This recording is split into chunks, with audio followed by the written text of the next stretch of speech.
Yep. Hi, welcome to the Facebook Live session with Harjeev Singh, the founder and CEO of BrainGain Magazine, which is a study abroad online magazine. Harjeev, we would like to know what you think about Donald Trump being elected as the new president-elect and what the impact would be for international students wanting to study in the US. Hi, Sujiti. Happy Thanksgiving, because it's Thanksgiving in the United States today. I think, this was a very vicious election by all accounts, and most elections are vicious towards the tail end.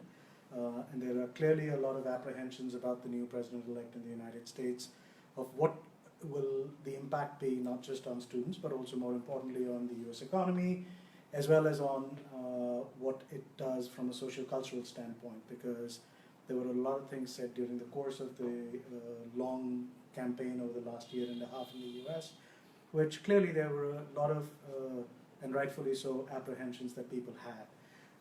The things that I've been seeing since November 8th, when the election results were announced, is that Donald Trump has clearly moderated on some of the issues. In fact, I was pleased to see he just announced Nikki Haley, who's an Indian American, as the ambassador to the UN for the US, which is a very positive sign. And if you are from India or South Asia or any other part of the world, as somebody who spent a large number of years in the US, can tell you as a foreign student, it was probably one of the best countries to have studied. I don't believe that will fundamentally change, but I also think that we should wait and watch in terms of other cabinet members that he announces and how he's able to sort of bring back the country from all of the divisiveness that was there during the campaign. And he's already starting to do that. He's moderated on a lot of these things, so that's a good sign. So I'm optimistic that it'll hopefully be able to sort of moderate it by the time he swears into the presidency.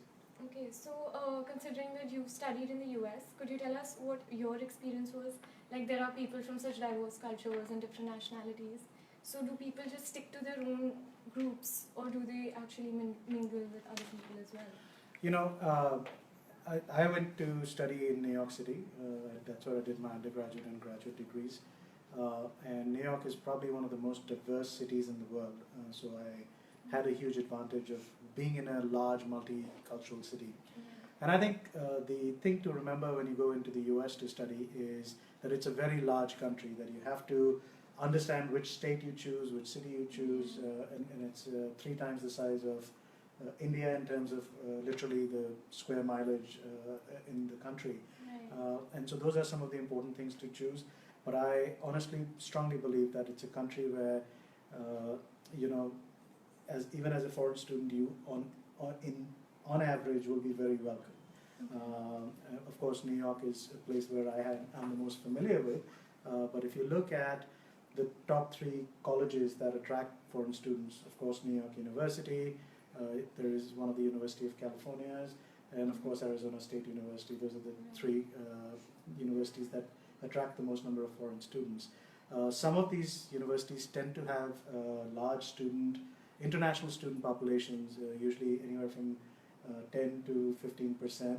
But there are other schools which may be smaller schools and universities and colleges where there would be lesser number of foreign students. So that's one of the indicators to look at when you're choosing a diverse campus.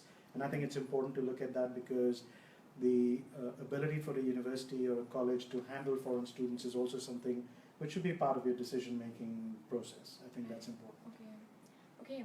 So our audience on BrainGain Magazine actually has a few questions for you regarding studying in US and the current scenario and everything. So one of the students is planning to apply to US for a master's degree, but the deadlines are very close. So he's wondering if he should send in his application this year itself, or wait till the next year. Like, when would his chances be higher? It really depends on the deadlines, right? So if he's not prepared anything for applying for a master's program which starts in fall of 2017, and if he's too close to the deadline, I don't think he will have enough time to get the application, the standardized tests and all of that taken. I'm not sure if it is for one of the STEM courses or is it for an MBA, really depending on what they want to do. And it really depends which school or university they apply to, right? So if they're applying to one of the top tier schools, whether it's the Ivy League or in the top 20, 30, you will clearly miss the deadline if you haven't started to work on this by now. Yeah. Right? If they're starting from scratch today, but if they've done some work, they could still meet some of these deadlines. Because I think the early deadlines are in December, and they sort of start to have the next cutoffs in Jan and in February. So that's something to kind of think about. Okay. Okay. So I've heard that racism is a huge problem in US and in certain parts of the country. But is it relatively safer where the campus is concerned? So, racism is an issue that we write a lot about at Brain Gain magazine as well to give a good picture of where things stand. I don't think it really depends where you are, right? I don't think it is something that I had ever experienced personally, ever, and I spent a couple of decades in New York, but I know of friends who have experienced it, particularly in the wake of 9/11. And I've seen other friends who've been impacted by it even through the course of this election cycle. And I think it's important to remember that not every American is going to have that worldview of being racist. There is a segment of the population that may have that, but it's clearly not a majority. And it's important to understand that. And I think any country you go into, there will be people who will not welcome foreigners. And I think we do that in India as well. We have foreign students who come to study in India, and we have our challenges of addressing that. And I think it doesn't make India a bad country, and likewise it doesn't make the US a bad country. And you just need to choose your colleges and universities really based on their ability to integrate and bring in the international students. And I think the ones that have that experience are the ones that I would choose if I was applying today. Right. Yeah. Okay, thank you. So, if you had to choose between a US university scholarship offer or having to take a loan to study in the UK, what would you choose considering the current scenario? I won't use the current scenario as my decisive factor. If I had again, it really is a financial question. So if somebody's giving me a scholarship, I would really consider that seriously because it would be lower out-of-pocket cost for me.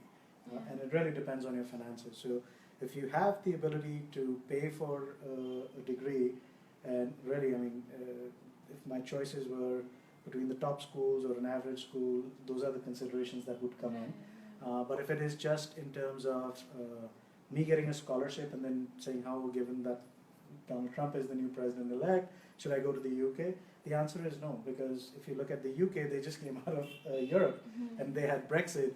So I don't think UK would be my choice destination if that was the only decision-making criteria. I think we need to really think through carefully, because I don't believe that UK is a bad destination, and I don't think the US is a bad destination. I think each person as individuals, we need to really do our homework and match our own experiences to what we would like to get out of going to either the UK or the US and base it off of that. But really do research. There's a lot of information we have on our site on braingainmag.com about how to choose which country to go into and which cities and which schools. And I think it's important to do the research. Right, thank you. Also, so one last question for you. Sure. Do you think the US government and the administration, are they doing enough things to protect the international students? That's a great question. I think if you look at, and there is the Institute of International Education, which is based out of New York, puts out an annual report called the Open Doors Report. The Open Doors Report just came out a couple of weeks ago, talks about the fact that the US, for the first time in its history, has had over 1 million foreign students studying in the US. And from India, over the last 2 years, they've had probably the highest number of students going into the US. The growth rate this year was about 25% year on year from last year for Indian students going to the US. And it's the highest growing student population in the US is from India. And last year the growth rate was 29%. So I think from that perspective, I believe all of the universities that attract these students, and foreign students in aggregate contribute $35 billion to the US economy. And it's an important sector for the economy. More importantly, it's what makes the US a great destination, and that's also a way that they project soft power onto the world, is the higher education institutions which are top notch in the world. So I don't believe that the administration is going to be any less inclusive about getting more foreign students and international students to the US economy. I personally don't believe that, but as I said, it's still early days since the new president-elect was announced, and let's see what he does when he comes in. But I already see the fact that he put Nikki Haley as his ambassador to the UN as a good sign. So let's wait and watch, and I think I'm optimistic it'll be better as we get closer to him swearing in into office. So. Okay, thank you. Thank you so much. Yeah, in case there are any questions, we will be responding.